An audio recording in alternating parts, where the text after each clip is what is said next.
get started.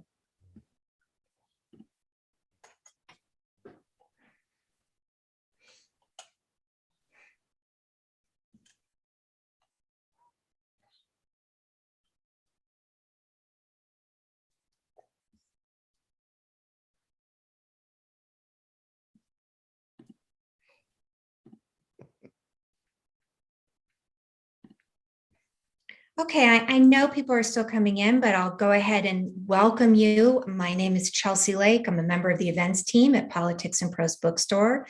Again, welcome to PNP Live. Before we get started, a few housekeeping notes. At any point during the event, you can click on the link that I'll be dropping in the chat to purchase Allow Me to Retort, Black Guy's Guide to the Constitution. You can ask a question by clicking on the Q&A. This can be found along the bottom of your screen. We'll try to get to everyone's questions, but I apologize in advance if we don't have time to address yours. We are delighted to offer closed captioning for this event via Zoom's auto captioning service.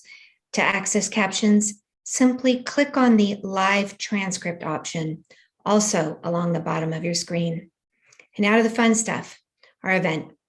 Allow Me to Retort is an easily digestible argument primer written by Elie Mystal so that, he says, people can tell the Republicans in their own lives why they're wrong. Mystal brings his trademark humor, snark, and legal expertise to topics as crucial to our politics as gerrymandering and voter suppression, and explains why legal concepts such as the right to privacy and substantive due process are constantly under attack from the judges conservatives put onto the courts. Mystal is the nation's legal analyst and justice correspondent, an Alfred Nobler Fellow at the Type Media Center, and the legal editor of the More Perfect podcast on the Supreme Court for Radiolab. He is a graduate of Harvard College and Harvard Law School, the former executive editor of Above the Law, and a frequent guest on MSNBC and Sirius XM. Mystal will be joined in conversation with Malcolm Nance, the author of the New York Times bestsellers, The Plot to Hack America, The Plot to Destroy America, and The Plot to Betray America. He is a globally recognized intelligence community member and a counterterrorism analyst for MSNBC and NBC News. So without further ado, I'll turn the screen over to you, gentlemen. Welcome. Take it away. Hello. All right. Well, I'm glad we're here for this event, principally because when I was given the opportunity to review this book and to write a blurb for it, I was writing yet another New York Times bestseller that's going to come out there. And they said, "Hey, do you know anything about this guy?" I said, "What, Elie Mystal?" "Yeah." I go, I'm writing that review because, first off, not only do I admire him greatly, he is without question one of the funniest people in cable news analysis. And if there's anything that you know about me, I'm usually delivering very bad news. But I try to do it with a smile, but there's not enough time to be funny most of the time. And I reserve that for shows like Bill Maher or other long format shows. But Elie's funny all the time. And that's why I wanted to have this chat, which takes me away from my usual job of dealing with an invasion of a European nation, and the mass murder of a country by a dictator, to talk about this great book, Allow Me to Retort, The Black Guy's Guide to the Constitution. And I thought, I'm from Philadelphia. I don't need to know nothing about the Constitution. I know everything there is to know. Well, it turns out us Black guys really do need a guide to the Constitution. And with that, I'm going to introduce Elie Mystal and have him explain to us, and the first question, why do us Black guys, for the most part, need a guide to the Constitution? So Thank welcome, you, Malcolm. Elie. Thank you so much for having me. Thank you to Politics and Prose. Thank you for all of you joining us tonight. I see some of my friends already in the chat that I don't get to see very much in person anymore. I see Ben's in there. What's up? So thank you so much for having me. Right. So why did I write this book? Well, here's the thing. I've gone to law school. I've looked at the Constitution. I have been a court watcher, and I have noticed over my travels that the court watching industrial complex tends to be very white. It's getting a little bit better with gender equality, although it's still nowhere close to equal, but it tends to be very white, very male. And that's a problem for me because the issues that the court decides affect people like me, right? They affect minorities, they affect women, they affect the LGBTQ community, they affect vulnerable communities. And too often, people from those vulnerable communities aren't even in the room. Screw having a say. We'll get to like not having a say later, but we're not even in the room to kind of parse and explain what the court is doing. The court operates in secret for the most part. It is a co-equal branch of government, but the least understood branch of government. So that's why I decided to write the book. It's called The Black Guy's Guide to the Constitution. That doesn't mean that it's only for Black guys, right? It is from my perspective, which is a little bit different, I think, than the traditional establishment perspective. But it's a perspective I believe many people could benefit from. Black people certainly, but white people and other minority people as well.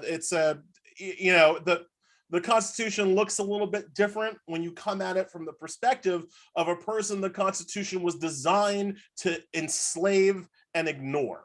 And that's what I bring to my analysis of the document. Well, good. Well, before I get into the real fixed questions, every time you talk, I come up with a whole bunch of other ones. And do you think at some point in 1783, there was this, these guys were sitting around, they were having the debate of the Constitution, and there's Madison, and there's Jefferson, Hamilton, and all the rest, and that throughout the entire debate, they would turn to the right, and a black slave would come over and serve them a tea, and he'd say, "Thank you, Hercules. Would you please bring us some biscuits?" And the guy would go out, and and the char ladies, the cleaning ladies, would come in and change the fire, and they're all black. And then at any point, do you ever think they thought, "Hey, what about those guys?" Well, yes. There are a couple of ways that that the people who wrote the Constitution knew they were doing wrong at the time. One is that they went out of their way to avoid using the word slavery in their precious document. In fact, even when they were consigning the slaves to be merely 3/5 of a person, you notice they didn't say, 3/5 of slaves. No, they didn't go there. They said 3/5 of non-free of all other peoples shall be counted, right? So like they knew in real time that their ideals of liberty and equality were bull crap. But they didn't have the moral courage to do better. At the end of the day, the Constitution was written by a collection of wealthy slaveholders, wealthy colonists, and wealthy free white men who maybe didn't like slavery and colonization, but were sure enough willing to make a deal with slavers and colonists in order to get the economic liberty and whatever they claim they said they wanted, right? At no point did they consult the people who were being enslaved about whether or not this was a deal they wanted to make. I mean, what did people think was going to happen, right? That Madison would turn to, again, like, one of the people he held in bondage and was like, "Well, what do you think about this Constitution we're writing, Jim?" What do you think he said? "Well, Massa Madison, I sure enough don't like how you sold my wife and raped my cousin, but if my grandpappy told me one thing, it was no taxation without representation, Massa Madison. And so we got to get rid of this King George." Like, that didn't happen, all right? At no point did the people on whose backs this deal was made consulted about whether or not this was a good deal that they wanted to take. Well, now that you've done that great interpretation, you bring to mind one of my favorite. I'm a native Philadelphian, real strict originalist in the intent of the Declaration of Independence and the Constitution, and hopefully it included us at some point.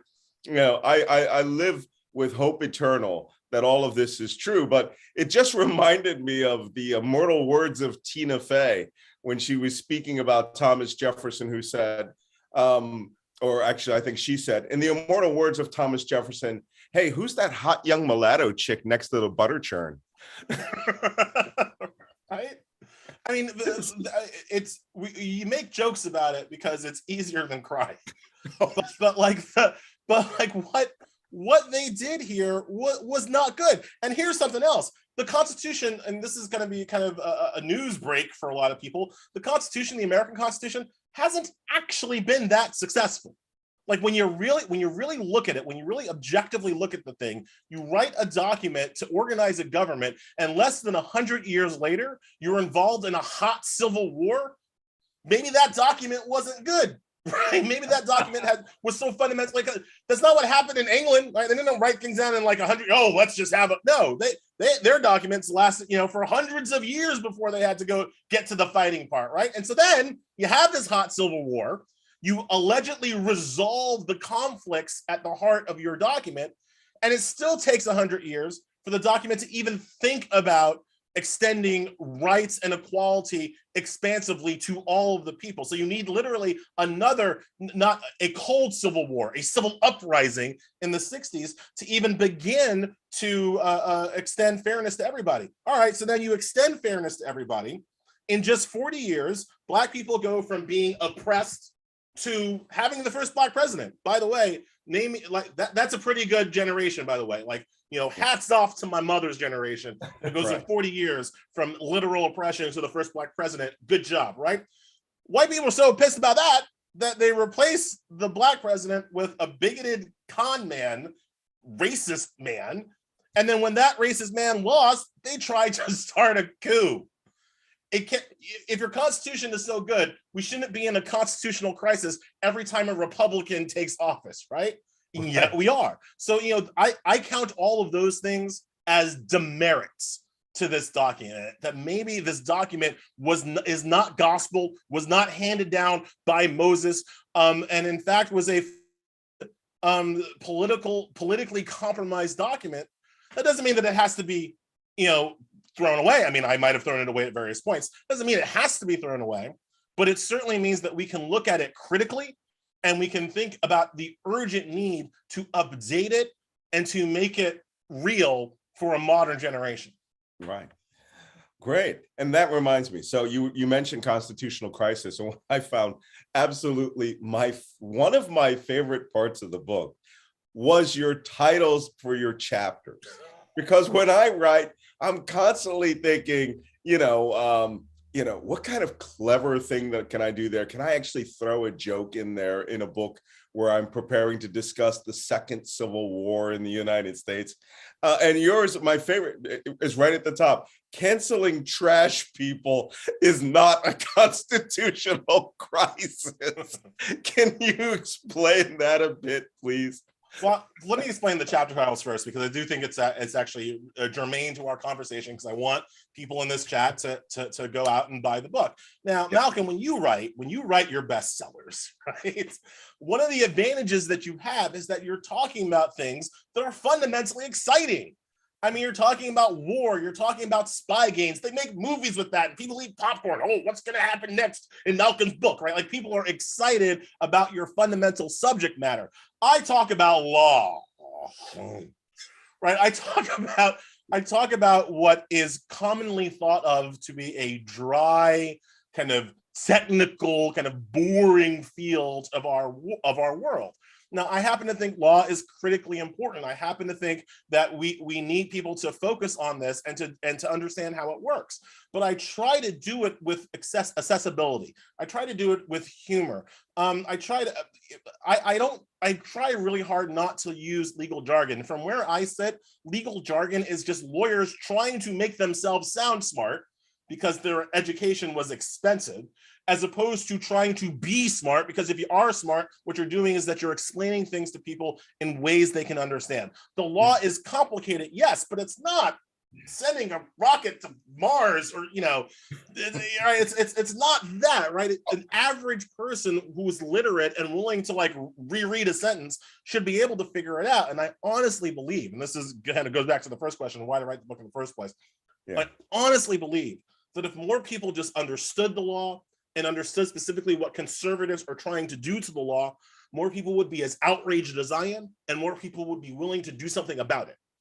Yeah. Well, I'd hate to be the one to tell you, but after I watched Hamilton, I got so interested in the law. Everyone was a lawyer in there, and everyone was a lawyer trying to get to my job, which was military. Going out, fighting a war and killing people so that they could use their lawyership and military service to become real politicians. I found that fascinating, but they were all lawyers at the beginning, right? Well, because they had to write the laws, right? They had to right. I mean, one of the things that you get from Hamilton that I do think that it is historically accurate is that these people were making it up as they went along. They didn't know. And like, again, so when you go back to the Constitution that is so venerated now by certain people, that people act like is a literal gospel. No, it was hashed out. I talk about in the book about the Eighth Amendment. And I have a whole thing about how the Eighth Amendment, that's the amendment that prohibits cruel and unusual punishment. I have a whole thing about how that's actually the cleanest debate to be had with originalists. The Constitution says cruel and unusual punishment shall be prohibited, but the Constitution doesn't define the words cruel or unusual. So it's fundamentally vague on its face, right? Now, the originalists say, well, we have to look to what Madison and Jefferson and those people, what they thought cruel and what they thought unusual was. And I say, you mean that you want me to ask the slavers what they thought was cruel? And if they didn't think it was cruel, then we can do it today. Are you serious? Are you saying that with a straight face?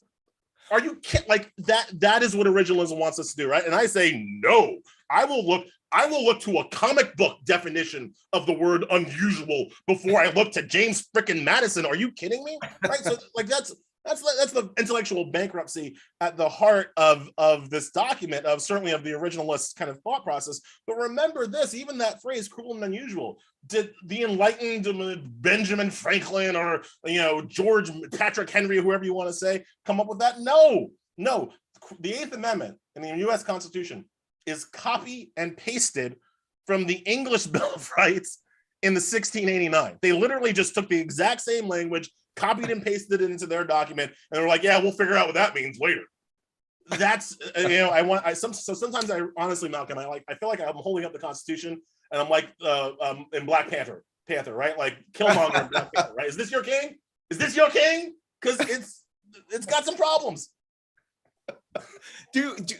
Now I'm going to get completely tracked off of my questions because this is so much fun. Do your students understand any of this? Well, I mean, you went through Harvard Law, right? Mm-hmm. And one of the things that I find absolutely dumbfounding, and perhaps this is the nature of your and my success in media, is that we're two guys that pretty much tell you what we're thinking, literally off the top of our head. Why do lawyers have to be, one, so polite to each other? We were talking about being in a green room.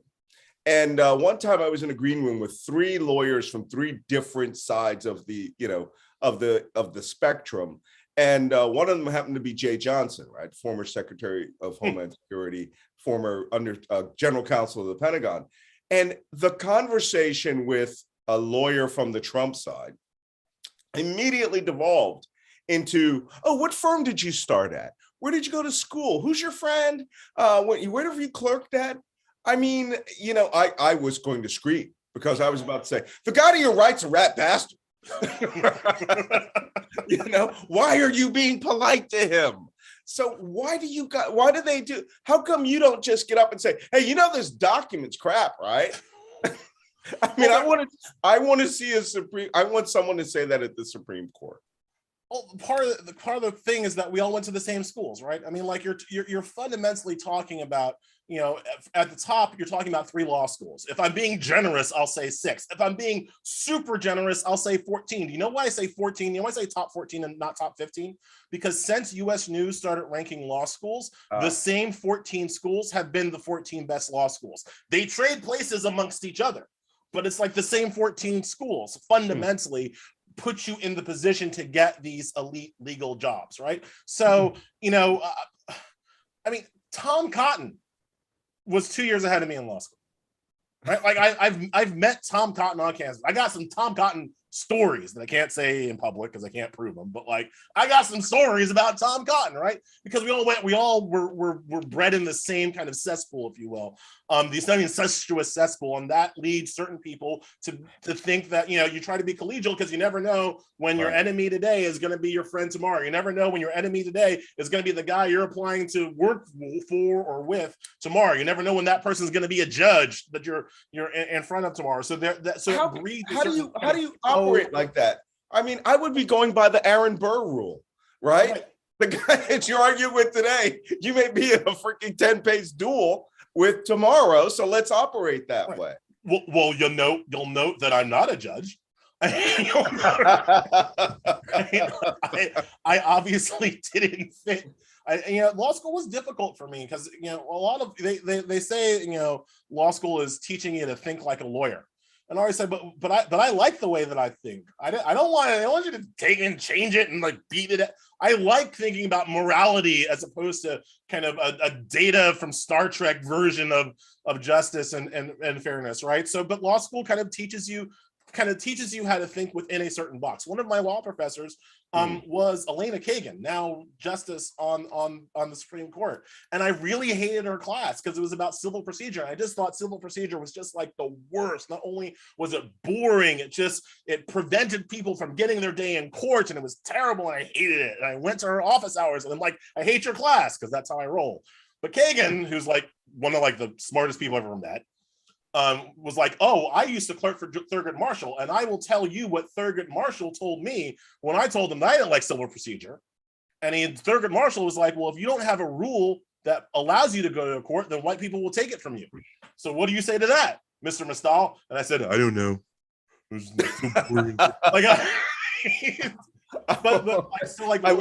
Learning the box was difficult for me. But what I've tried to do in the book is kind of explain how the box works, like where the sides of the box are, but also like where the weak points are, where you can punch through, where the fence, the fence looks the same all the way around, but they're actually weak spots. And if you've been trained to understand how the fence works, you understand where the weak spots are. You understand that the barbed wire in that section is rubbed down a bit. You understand that they change the electricity at 12:35 every night, and if you break out right then, you might have like all of that kind of stuff. It's really kind of how I look about the Constitution.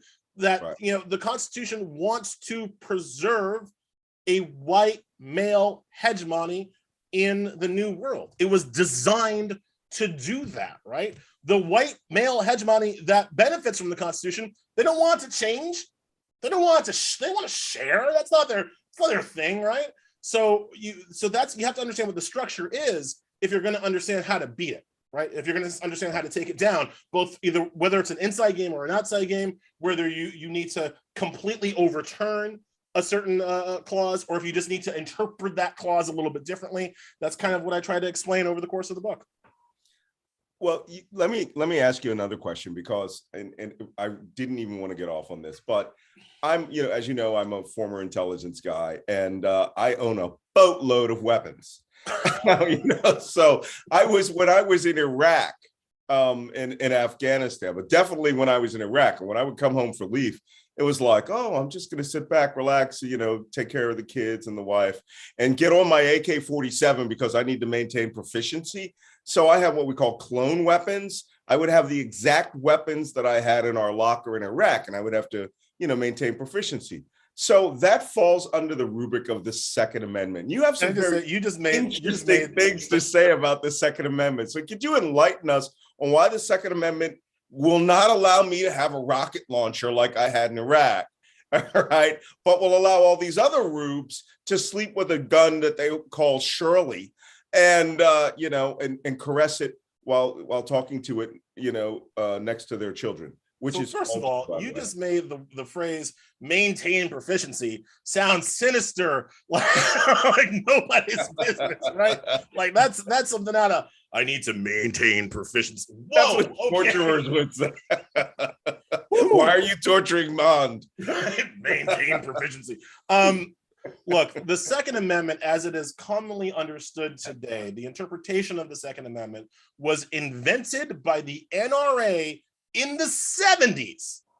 Okay, Even I know that. This is not how the founders thought about it. This is not what Abe Lincoln thought about it. This was invented by the NRA in the 70s when hardliners took over the NRA after what's called the Revolt at Cincinnati. Before the 70s, the NRA was literally just a hunting and marksmanship organization, and gun regulations happened all the time. One of the biggest gun regulations ever was passed in the state of California. Oh yeah. After Black Panthers started arming themselves to cop watch. Because it turned out, the Black Panthers found out that white people were a lot less likely to harass them in California if they were carrying loaded long guns. And people saw that, white people saw that, and were like, we might need to regulate these guns in some way. And so California passed what was called the Mumford Act, which at the time was the most expansive gun control regulation in the country's history. The person who signed that was Ronald Reagan, governor of California. Mm-hmm. All right, that's where it was. That was gun regulation in these United States in the 1960s. The Mumford Act was challenged at the Supreme Court, and the Supreme Court upheld the Mumford Act because the Supreme Court said in the late 60s that the Mumford Act, while it might be racist, certainly had nothing to do about militia readiness, and thus did not concern the Second Amendment. Get out of my courtroom. It was the NRA in the 70s that started to make up this new definition of the Second Amendment that was focused on a personal right to bear arms for self-defense. That had never been happened before. You know what the original intent of the Second Amendment was? In the antebellum period, right? You had the North that had no slavery, not equal rights, but no slavery. You had the South that had slavery. White people outnumbered Black people in the South, but not everywhere in the South. And so occasionally you would get slave revolts in the South, right? Because it turns out holding people in bondage against their will is not easy. My homeboy Denmark Vesey. Right? They will try to break free. So they try to break free. The principal way of putting down a slave revolt in antebellum times was the state militia.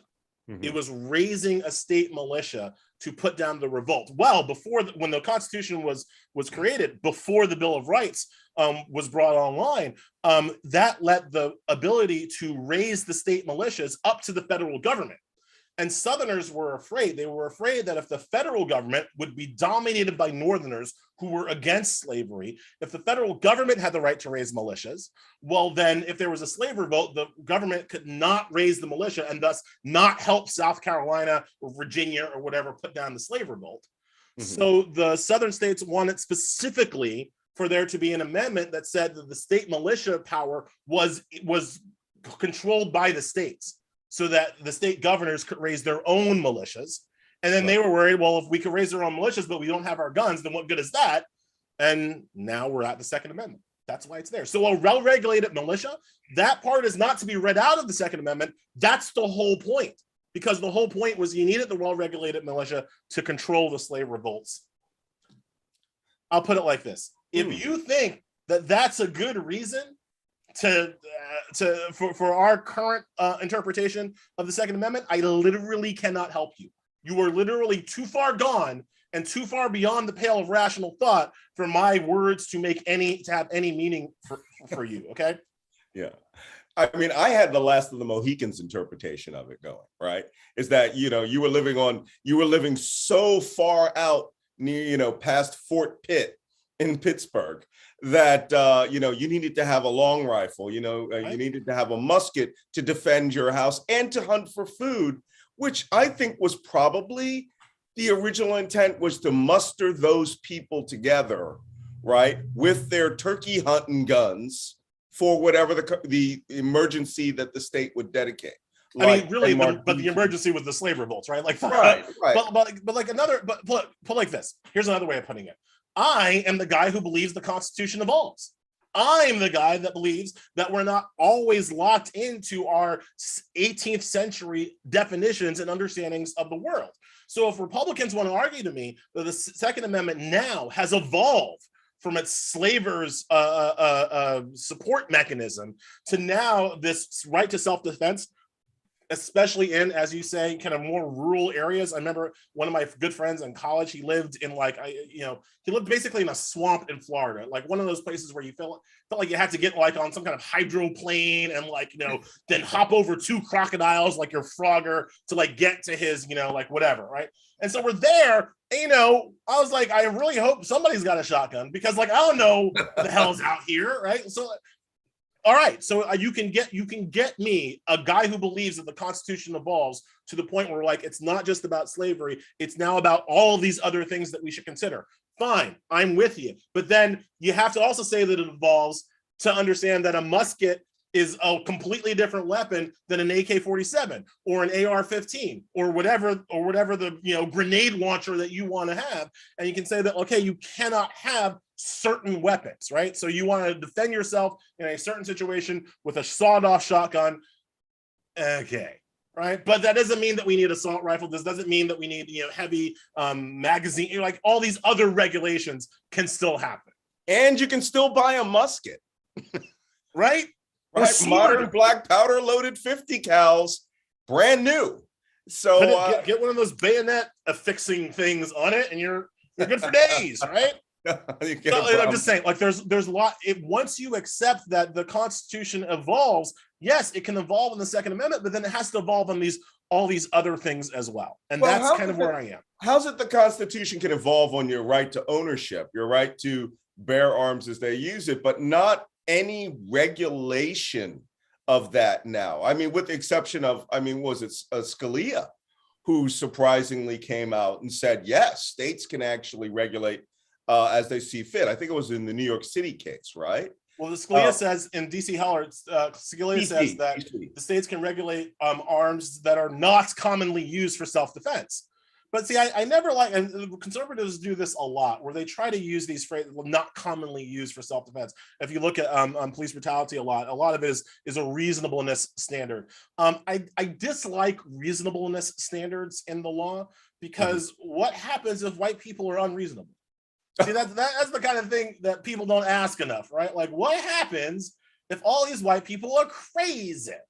Because too often that is the case, right? So just because like today we don't usually use tanks to defend our houses, that doesn't mean in 15 years there won't be a whole like white person that figures out that they can make a lot of money selling tanks, and now all of a sudden every white person with a yacht now wants I don't know what's going to happen next. And so instead of standards that are based on a reasonableness standard, I like to have standards that are based on something more objective. Okay. Well, just to let you know right now, you're probably going to have to do my Politics and Prose forum on my book about the coming Civil War. And I want you to please remember that question, because tanks are being sold to people who are creating these self-defense compounds out there. But, a quick aside, I lived in Washington, D.C. Now that you mentioned it about D.C. versus Heller, I had for a very long time, I think 3 years, the only registered sniper weapon system in the city.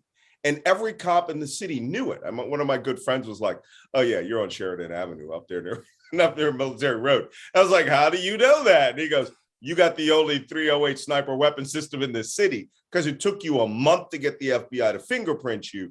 And, they put me through great amounts of regulation. Yeah, and it's going to take that away. What's that? I mean, honestly, the case that will be decided this June is a gun regulation case, and it basically goes to the heart of whether or not New York State is allowed to license people with guns, gun owners, and the Supreme Court's going to say no. Yeah, well, up here in upstate where I'm at, which is near Albany, you got to go to a judge in the county, and they have to adjudicate that you are capable of having the right to have a license.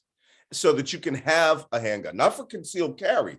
Right. It's mere possession up here. So what you're saying is that it's going to become South Carolina, which is you go to the store and you can buy guns. That's what the Supreme Court wants, and this is again. That's how do they get away? I know I'm belaboring. There are so few things that can survive a 6-3 conservative court. Sorry, but how are they doing this in Texas and Missouri, where they say any person who has a firearm has the right to carry? How do they do that and still go after people they claim are gangbangers and drug dealers who other than if they have a felony? So if they have a clean rap sheet, they can just go, "Oh, sorry, man, you raided my crack house. You can take all the crack, but you can't take my handgun." Yup. Right. And what? and it's unfairly done based on race as well. So like I have a chapter in my book where I talk about a real right to self-defense. I'm not saying there's no right to self-defense in the Constitution. There's no right to armed self-defense in the Constitution, but certainly there's a right to self-defense in any kind of governing document, including our Constitution. But look at how it's applied, right? So if you break into a person's house and you don't announce yourself as a police officer, and you start shooting up that person's bedroom, and you kill that person's girlfriend, as happened to Breonna Taylor, if you try to defend yourself from that, you will get arrested, as happened to Breonna Taylor's boyfriend, Kenneth Walker. The cops did not announce themselves, broke into the house. They were asked 4 times, who are you? They didn't say anything. Walker pulls out his gun, bang, bang, bang, bang, bang, bang, hail of gunfire. Breonna Taylor's dead. Walker's the only one who gets arrested for attempted murder. They eventually dropped the charges because of public outrage. But Walker, in the moment, was arrested for attempted murder. If there hadn't been public outrage, that boy would be in jail right now. So like that's how self-defense works when it comes to Black people. I said in the book, self-defense is one of the most provably racist legal standards that we have in this country. People don't always understand that. Just the concept of self-defense and how it is applied in this country is one of the most empirically provably racist things. If you are white and you kill a Black person, you are 254% more likely to be let off on a claim of self-defense than if a white person killing a white person or a Black person killing a Black person. 254% times more likely. If you kill a Black person in a stand your ground state, you're over 300% more likely to be let off on a claim of self-defense if you're white and you kill a Black person. Well, I'm going to throw in a corollary into that. Also, if you're tactical, I don't know what it is about these guys who are mimicking special operations and SWAT teams. I went through SWAT officer school when I was in the military, and it was quite amusing to me, all these civilians. I'll give you a good example. I just went through a civilian course in night vision fighting because I wanted to maintain my proficiency. And that's true. And I was the only person out of 11 people wearing these $10,000 night vision goggles for our super Gucci'd M4 rifles. The only person who had any military or law enforcement experience. The other 10 people were people who just shelled out the money and were wearing $10,000 night vision goggles so that they could, I guess, protect their home in the dark with night vision goggles on.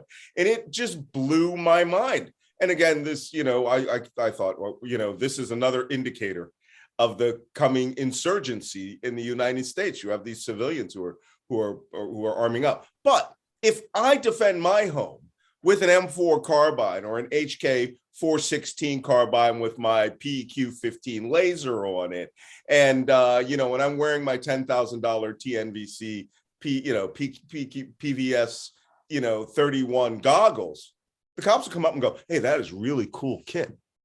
So what kind of ammo did you use on them?" And I go, "Oh, Mark 262." And they were like, "Mark 262? That's special operations ammo."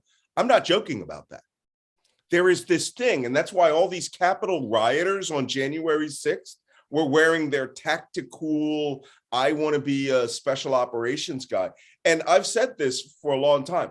The very fact that they were down there and armed and wearing all this kit disarmed a lot of people in law enforcement, that were like, "Oh yeah, these are the guys I see at the range." I, by the way, hate those guys at the range because they don't think Black people should be allowed to have a gun at the range.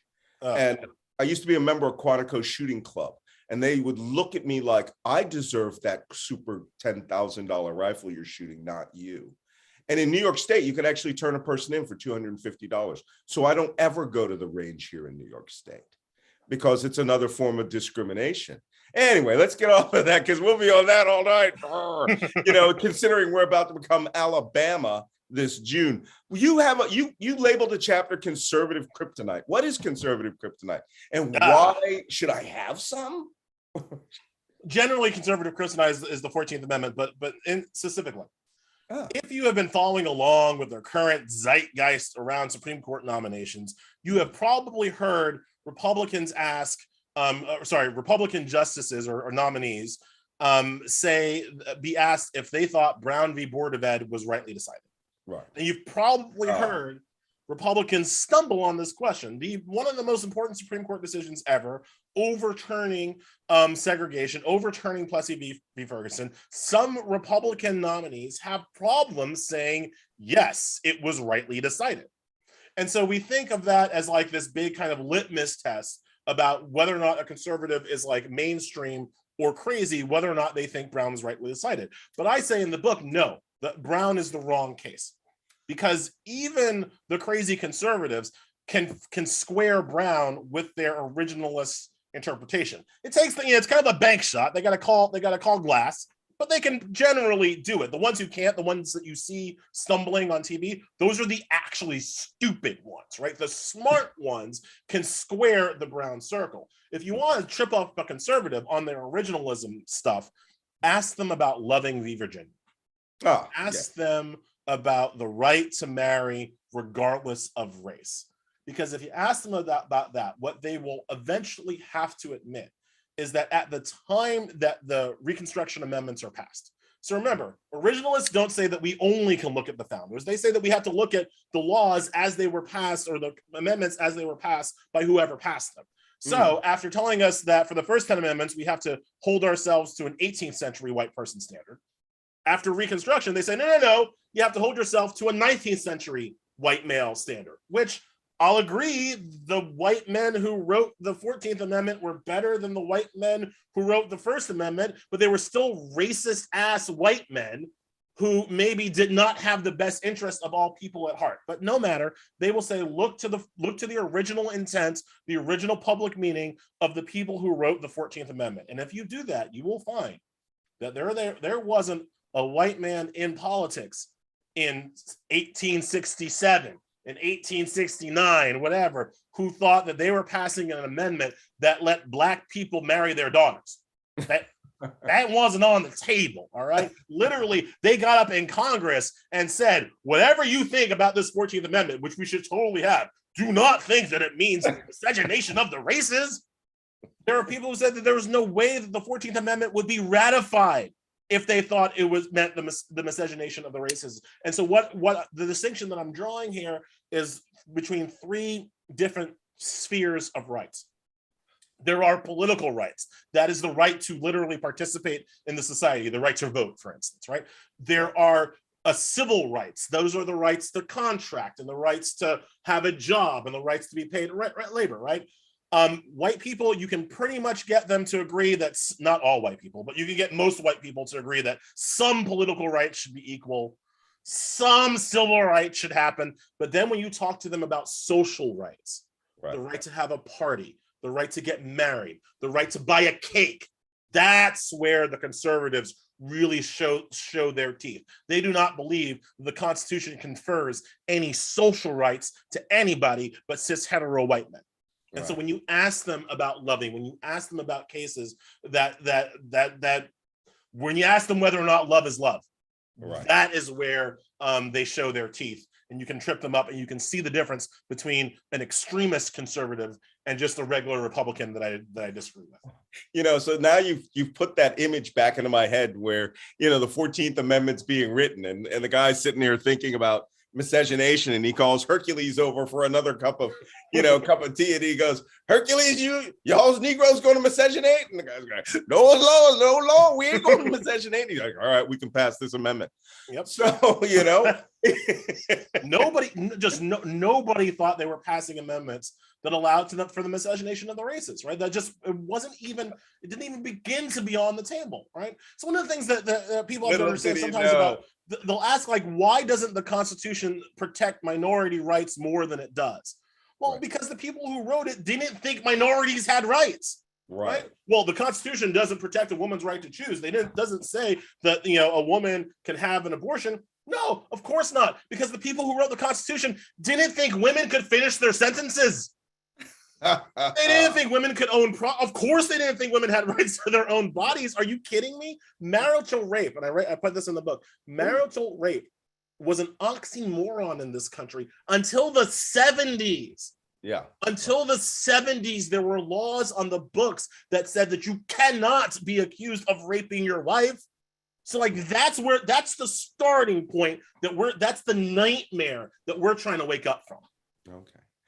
Well, now we've gone about 45 minutes here. Wow, right through it. Wow. And before we're going to start Q&A now, but before we do, I'd like to point out, I don't know much about their laws, other than what the general counsel tells me that I can't do in intelligence operations. Fortunately, we had wonderful people like Jill Wine-Banks, as opposed to people like Bill Barr. But it reminds me of this line that I heard in now that you were talking about marital rape, that reminds me of this line that was in the TV show, The Handmaid's Tale. And they go back to before the times, back when women, they were out running and in spandex and go to a Starbucks, and the neo-Nazi guys behind the cash register. And they go to work and they find that all the women have to pack up their stuff, get their boxes, leave the building, and be escorted out by the Proud Boys, right? Essentially. And the woman says, why? Why is this happening? And the owner of the factory says, because of the laws. And she goes, wait, what laws? That is us. We do not pay attention to the laws that are passed. The law was, the United States is now Saudi Arabia. We don't pay attention to the laws that are passed, and we don't let everybody participate in those laws. As I've said repeatedly, the Constitution was written only by white men. But let's go a little bit deeper. It was also only ratified by white men. Any constitutional amendment has to be ratified by 2/3 of the state legislatures. The state legislatures at every point have been controlled by white men. It was only in Nevada in 2018, that's the first time that we had a state legislature that was majority controlled by women as opposed to men in American history. So at every point when it's come time to ratifying the amendments, also only white men have been allowed to participate. So even the amendments that grant rights, arguably, to Black people and white people and white women and minorities, even those amendments were written by white men, ratified by white men, and for the most part have been interpreted exclusively by white men on the Supreme Court. 115 justices have served on the Supreme Court, the final arbiter of what our constitutional rights are. And of those 115 people, 108 have been white men in history.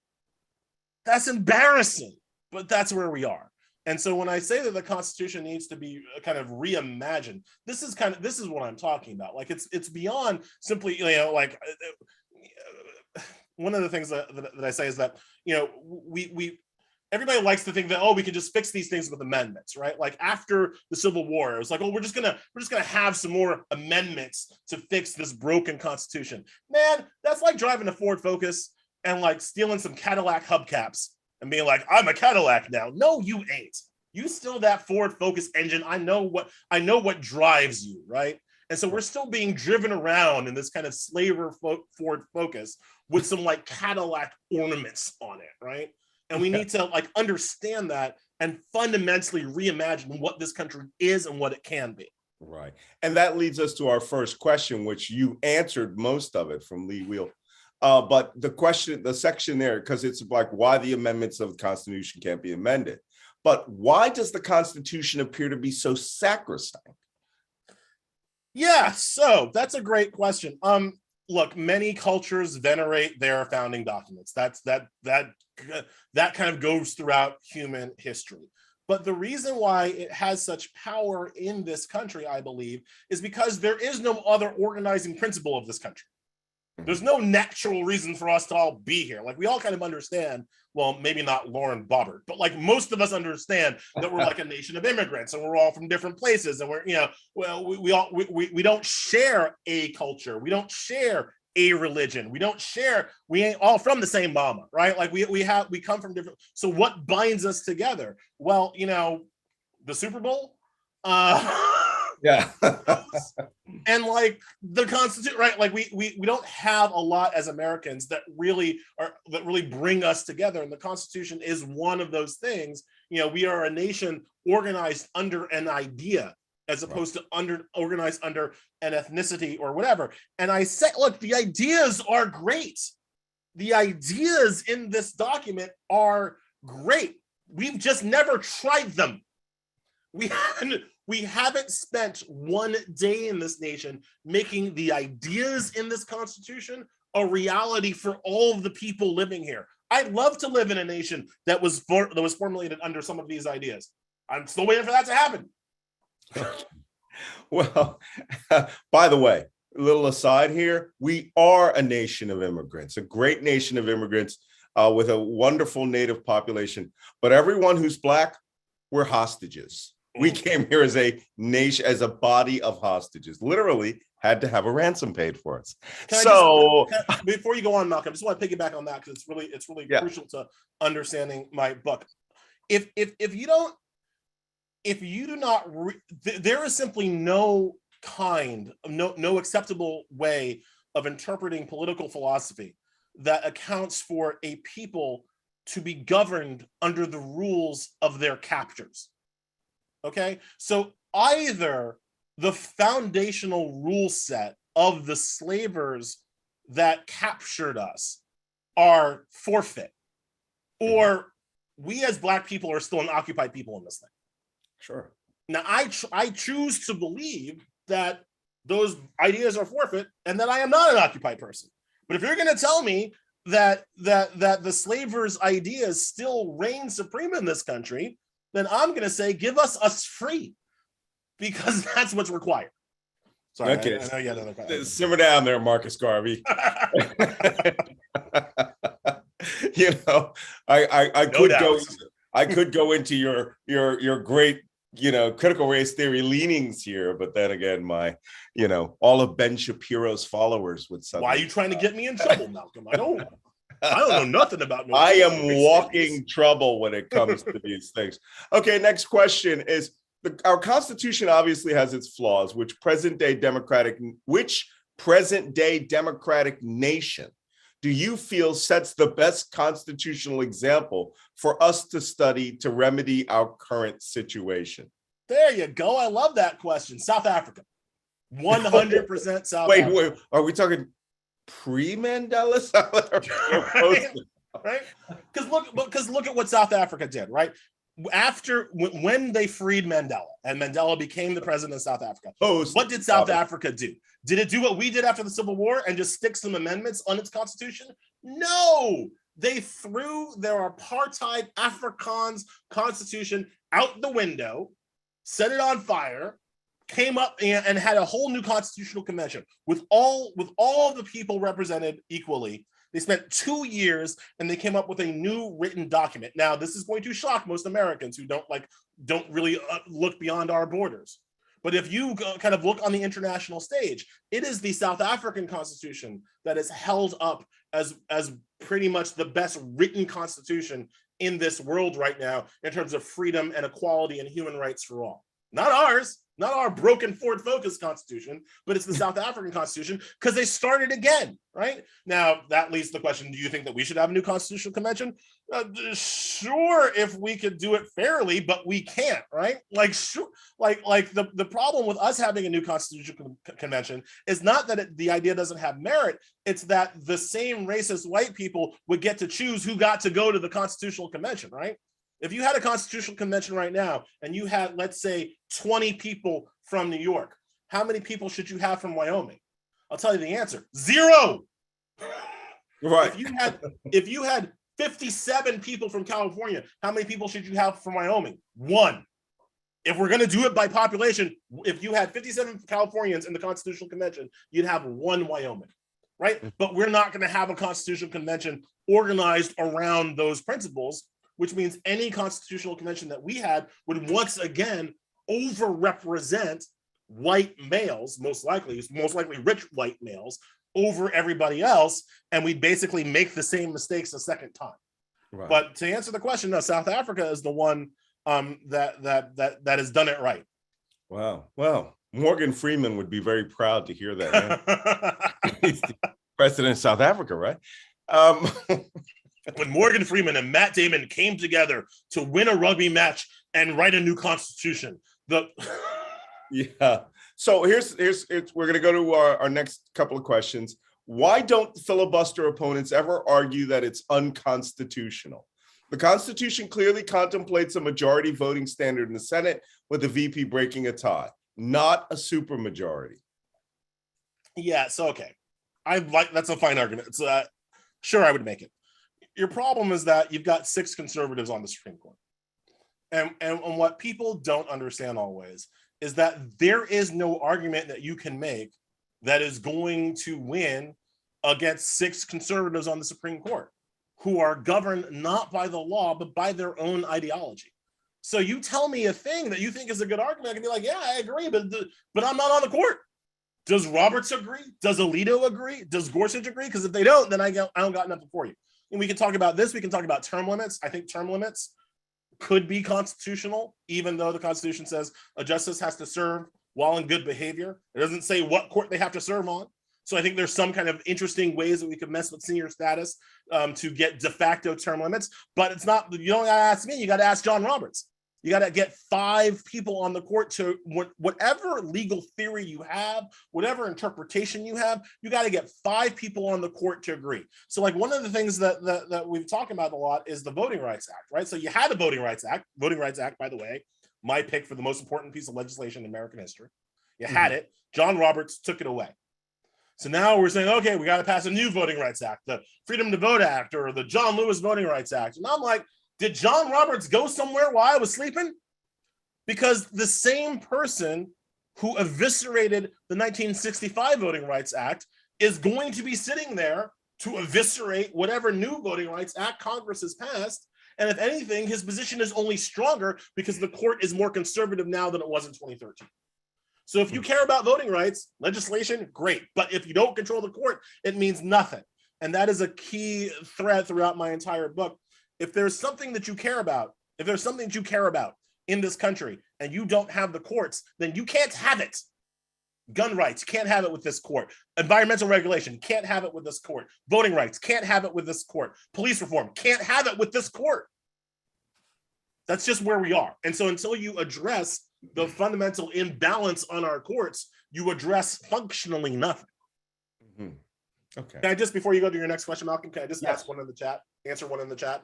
Somebody asked me if I was sad that I never took Elizabeth Warren's class. Yeah, I skipped over that because I thought. No, I am not sad that I dodged Dragon Lady Elizabeth Warren and did not have my transcript bathed in my blood. No, I'm not sorry that I missed her. The blood of F's. Right? Sorry, go on. Don't worry, because, I had a chat with Elena Kagan, and when I mentioned your name, she goes, oh, you mean Mr. Afro Sheen? Yeah. Yeah. This guy didn't seem to understand that I was, in fact, handing on Thurgood Marshall's answers to him. Right. It was. All right. So, the other question the one that I wanted to ask, which will be our next to the last question, because I reserve the right to the last question. What advice do you have for law students? And I'm interested in this one because I sat on the stage of Real Time with Bill Maher with a graduate of Harvard Law who never went to the bar, who has never been a practicing lawyer. What the heck? Wait. You've never been a practicing lawyer? No, I passed the bar. That was a fun test. Oh yeah, well I don't even think that took. But I don't represent clients. No, clients have like issues and they want like solved, and I don't. All right, give the law students something. That's not me. No, what do you? Look, I viewed law school as a battle. Like I said already, I viewed it as a battle to maintain my thought process and my sense of decency, instead of mindlessly putting my head in the box. But what I, if there's something that I want law students to get from my book, it's that you're not crazy. All right, I mean like law professors will say patently ridiculous things to you, and you'll be like, "What? That can't be right." And you know what? A lot of times it's not right. It doesn't have to be right. It doesn't have to work that way. The law professors are very good at telling you the way things work. They're very bad about telling you the way what's possible. Okay, and so never, it's important to learn the system. You always want to learn the strategies of your enemies. I 100% believe that. You always want to learn the system. As I said earlier, my fence analogy, like you always want to learn how that fence works, right? Because it's only through learning the fence that you can find where the weaknesses are. But right. Never let law school or really anybody else take away your sense of what's possible and take away your hope that things can be improved and made better in the future. Yeah, good. I think that's great advice. Let me see if we actually have time. We have 1 minute and 14 seconds. So my last question is: you dedicated the book to your kids, and could you explain to the audience why you dedicated your book to your kids? Because I hear a lot about your kids on your Twitter feed. There's some damn smart kids. They like Bebe's kids, but explain that. Because like my mother and father before me, I don't want them to have to fight these fights. My mother marched with King. My father, came from Haiti and fought in the movement in the 70s. They were shocked when Trump got elected, right? They thought that we had won some of these battles, and it turned out that it was only a temporary victory, right? And my parents never thought I would have to fight the same kind of just overt, snarling, dripping racism that they had to fight. Yeah. So similarly, I hope that my kids don't have to fight these people. I hope that the John Robertses of the world are defeated by the time it's time for them to go to law school. And I think, like every parent, I just want my kids to be happy and wealthy enough to take care of my broke ass when I'm old. That's all I want from them. You really think you're going to law school? Let me tell you, if there's anything that I've learned, well, first off, you're a very, very intelligent person. You're actually one of the most hilarious people. I love seeing you on TV. I'm a big fan. But do your kids think you're as stupid as my kids think you're stupid? And not funny. Like, honestly, my oldest, he's constantly on me. It's like, Dad, you think you're funny, but you're actually not. I'm like, other humans think I'm funny, boy. Yeah, I had people come up to me and go, "Oh, your dad's awesome." My daughter's like, "What? Why?" And I go, "I'm not awesome." All right, we're done. Thank you, Elie. It was absolutely fantastic. I appreciate your putting up with me. Thank you so much for doing this. I know I know things are happening in the world and it took a lot of time. I really appreciate it now. And I appreciate everybody for coming. Thank you so much. Well, on behalf of Politics and Prose, we want to thank you as well. What a wonderful conversation. I wish we had more time, but alas, we've run out of the hour. So as a general reminder, I've put the book link in the chat. It'll take you to the Politics and Prose webpage, where after you purchase the book, I hope you'll visit our events page. We'd love to see you at another event soon. In the meantime, thank you again. Stay well and well read. Gentlemen, thank you for a wonderful conversation.